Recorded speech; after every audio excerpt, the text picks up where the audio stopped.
Hello everyone, welcome back to Talking Reds. Liverpool beat Accrington Stanley 4-0 in the FA Cup, and it was quite an interesting game towards the end, especially before we got the last two goals through Chiesa and Jayden. Accrington give as good as they got for me. I think they give as absolutely good as they got, especially the second half. I thought they improved massively. It was an interesting game to say the least for me. What's everyone's thoughts? Get everyone's thoughts in the comments. What do you think about Liverpool today? Do you think we were off the pace a little bit, especially first half? Do you think people need to improve on the pitch as well? Someone, obviously, Darwin Núñez is going to get a lot of criticism after today. What do you think of Accrington Stanley's performance? Were they? Did they give as good as they got? Did they give us a good test to say they are two leagues below us? Three leagues below us. Get your comments in. Get your comments in. I want to get everyone interacting on this and get everyone's thoughts on the game, on the FA Cup, and where we go in the FA Cup now. Are we on course for a quadruple? I'm just putting it out there before anyone gets. I'm just joking, by the way. We're not on course for quadruple, but technically we are. However, it was an interesting game. First half, I thought we came out very, very flat. If I'm honest, it was quite a disappointing start to the game. If I'm honest, because we played out a strong team. I expected better from that strong team. I expected players to step up. The ones that haven't been getting chances, that have been in the fringes and have been biting at the bit to get a chance, and they didn't really take the chance today. For me, I thought Harvey Elliott did bits. He wasn't incredible. He did better when he moved into the 10 position, which I expected to happen anyway, because I think that's where it suits him a little bit more. I'm going to go on to Darwin Núñez in a little bit. I need to. The reason why I put "Let's Talk" on the thumbnail is because we need to talk about certain things like Darwin Núñez, Trent, Alexander-Arnold getting his goal as well. We definitely need to talk about certain things. So on this channel, on Talking Reds, we do not hide from any talking subject. We will make sure we talk about every single thing. The uncomfortable conversations that need to be had. We will have them on this channel. So if you are new to the channel, make sure you like this video, subscribe to the channel, notification bells on, because we have content come out every single day. This is live. We're not usually live, but we do get videos coming out every single day. We want to be a bit more live as much as we can to get interacting with you guys at home. I love feeding off people's comments. I love people getting involved, whether they like the stream or just commenting on the stream. I love people getting involved, and I bounce off you guys as well.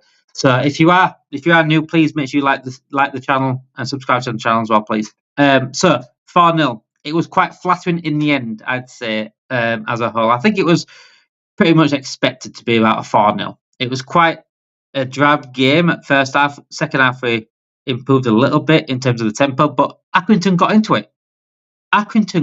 it.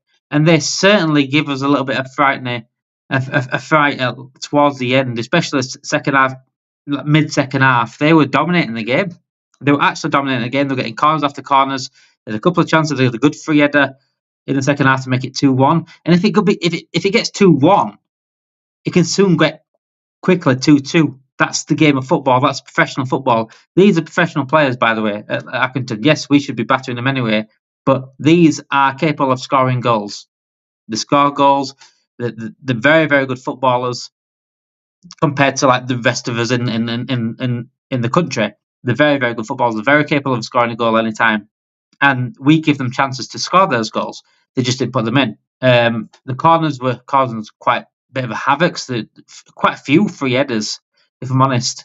I was shocked at how many free headers there were. They had a couple of good corner routines where there's a chance. I think it was Josh Woods that had the shot in the end. Was it cracked off the bar? That'd been incredible for him if he did score. At Anfield, a Liverpool fan. It was a great shot. It landed. I think it landed out of bounds, but it was crashed off the bar. It was a sensational shot. That would have been an incredible moment for him. But there was a warning. It was a warning for Liverpool. 2-0 up. You can't, no matter who you're against, you can't just let the foot off the gas. And that's when the foot starts to be put back on the gas. I thought it started to be put back on the gas when we made changes. I think the change was absolutely perfect. Jayden came on and caused havoc. Chiesa got the goal that he deserved, I thought. I thought he was a bright spark all game. I think he should have scored a little bit earlier, but he kept going and kept going and kept going. And the finish that he did score was harder than the one he had earlier. It was a brilliant finish. He sort of a little bit of scuffed it, but I think he meant to get it in that bottom corner anyway. It was a brilliant finish from Federico Chiesa. Jayden Danns came on and you know, I said this is an easy finish online, but it's not actually an easy finish. I think it's an easy finish to get it on target and get it in the net. But I think because he smashed it over the defenders, he had to get it over those defenders on the line. I thought it was a brilliant finish. I know it was an open net, as you'd say, but it was emphatic. It was what you'd want from a striker, what we expect from Núñez, which we're not getting from Núñez at all right now. And Jayden Danns, for me, Núñez there, Jayden Danns now there. I've said it for a long, long time now. Jayden Danns needs to get his chances. Jayden Danns.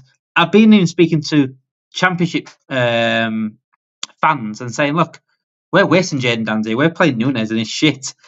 And Jayden Danns is here and he's a clinical striker and his movements are sensational and he's confident. Why is no one snapping him up from the Championship? I've been saying to him, like, your club should put a bid in, or not a bid, but like a loan deal at least to get Jayden Danns. He's incredible.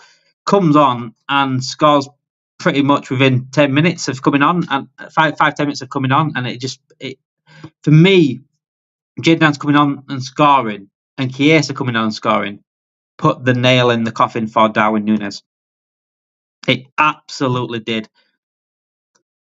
Not scoring against Accrington's one thing. It was all right if he didn't have chances with Núñez. I want to speak about Núñez out, and this is why I've got the thumbnail saying let's speak, and I want to speak about certain things that people don't like talking about, uncomfortable conversations. And Darwin Núñez right now, for me, is done at Liverpool. And Robbie Fowler was going in on him before the game, and at half-time he went in on him again.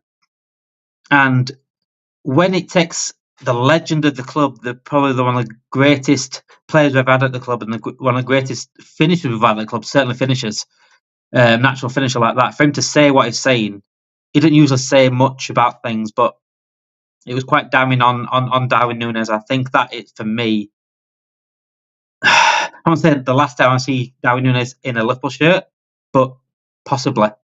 If I'm absolutely honest, if the chances that he had, honestly, not even to get them on target, was an absolute disgrace. That first one, the one in the first half, he did a couple of ones where he did well to break away and got a shot off. The one with the keeper where he hit it straight at the keeper's neck. But the one where he also had a 1-1 and he kept running wide. I don't know how far wide he wanted to go. I don't know where he was going. A striker with a football brain there, or a composed striker there, cuts back or stops that run, or at least fakes a shot, something like that, something different, or shoots earlier. They don't keep running out there. It's just not good enough for Liverpool. It's not good enough for Liverpool, Darwin Núñez.